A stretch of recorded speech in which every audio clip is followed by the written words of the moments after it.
Sir చాలా important విషయం ఒకటి. మీకు టీటీడీ చెక్కులన్నీ కింద ఇంకొక ఆలయం ఉంది, టీటీడీ ఆలయం, తుమ్మలకుంట తిరుమల దేవస్థానం.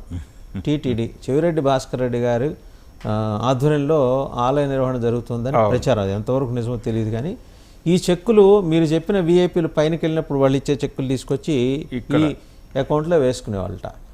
ఇది విరాళాలు భారీ ఎత్తున. ఇప్పుడు శ్రీవాణి టికెట్లు, శ్రీవాణి 10,000 టికెట్లు ఉన్నాయి కదా, దానికి కూడా టీటీడీ అనే ఇస్తారు చెక్కు.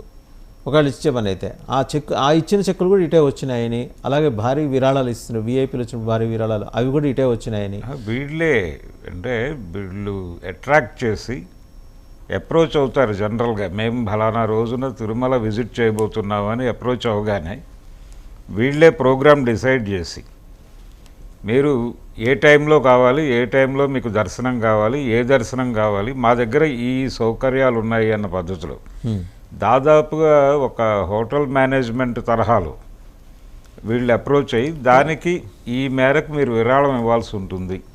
అంటే మేమేం చేయాలి అనే ప్రశ్న అటునుంచే రాబట్టి మీరు ఈ మేరకు విరాళాలు ఇవ్వాల్సి ఉంటుంది, ఈ అకౌంట్లోకి ఇవ్వాల్సి ఉంటుంది అని ఆ పద్ధతిలో తీసుకున్నారు. ఈ శ్రీవాణి గొడవ కూడా అదే దాదాపుగా.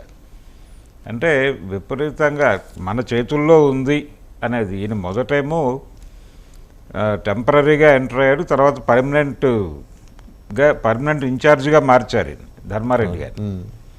ఈయనకి అదనంగా ఆయన విజయ్ కుమార్ గారు.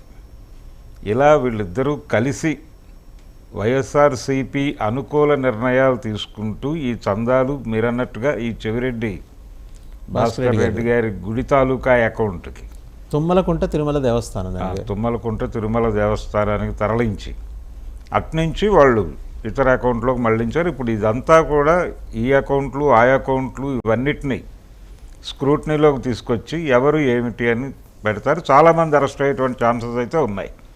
దీనిలో ఒకళ్ళిద్దరితో ఆగే వ్యవహారంలా కనిపించడం లేదు. ఇది నిన్న దాదాపు ఒక 10 మంది తెలుగుదేశం నాయకులు వెళ్ళి రకరకాల పద్ధతుల్లో కంప్లైంట్లు ఇచ్చి వచ్చారు.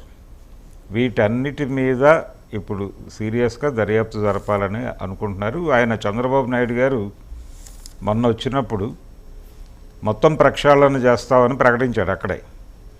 ఈ ప్రక్షాళన కార్యక్రమం చాలా సీరియస్గా ఉండబోతోంది అనేది వినిపిస్తోంది. కింద అది చేయటం ద్వారా అదే టైంలో అక్కడే ఒక మాట బయటకు వచ్చింది.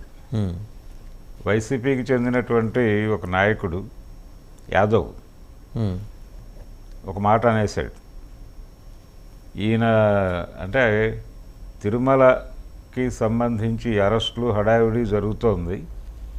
ఈ క్రమంలోనే అప్పుడు అలిపిరిలో శ్రీనివాసుడు ఆయన్ని దయదలిచాడు, ఈ అవకాశం లేదు అని మాట్లాడేశాడు అతను. అదొక గొడవ నడుస్తోంది. ఎదురుదాడికి ప్రిపేర్ అవుతున్నారు అనేది. అక్రమాలు వీళ్ళు చెప్పిన పద్ధతుల్లో జరగలేదు, ఇలా నిధులు మళ్లించడం ఇవన్నీ కూడా తెలుగుదేశం పార్టీ మీడియా చేస్తున్నటువంటి ఆరోపణలు మాత్రమే. దీన్ని వీళ్ళు చేస్తున్న ఆరోపణలని తిరుమల వెంకటేశ్వరుడు కూడా క్షమించడు. కాబట్టి ఈసారి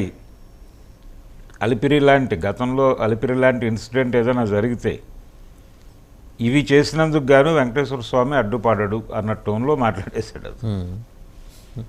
కాబట్టి విషయం సీరియస్గానే ఉంది. ఇప్పుడు వైసీపీ వర్సెస్ టీడీపీ మధ్యలో టీటీడీ.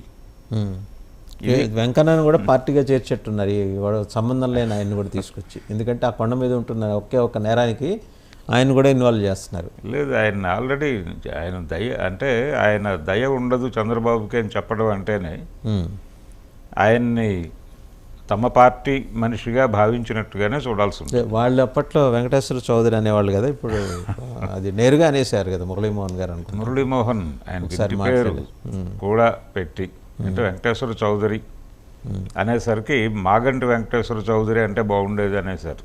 బయట నుంచి ట్రాల్స్ మొదలైనవి. ఇప్పుడు ఆయన వెంకటేశ్వర రెడ్డిగా మార్చాడు. అది కూడా మార్చిన ఇబ్బంది ఉండేది కాదు. ఆయన కూడా క్రిస్టియన్ చేసే కార్యక్రమం నడిచిందని. లడ్డూ కాంట్రాక్ట్ ఇప్పుడు అది ఎండ్ ఆఫ్ ద డే అండి, అది సెంటిమెంట్స్తో కూడుకున్న వ్యవహారం. హిందువులకు ఇవ్వకుండా ఇంకొకరికి అప్పచెప్పటం, ఏది ఇంత ప్రొటెస్ట్ ఉన్నా అవన్నీ ఇప్పుడు బయటకు వస్తున్నాయి. ఆయన కుమార్తె పెళ్ళికి ఆయన 12 కిలోల బంగారం ఇచ్చాడనే అభియోగాన్ని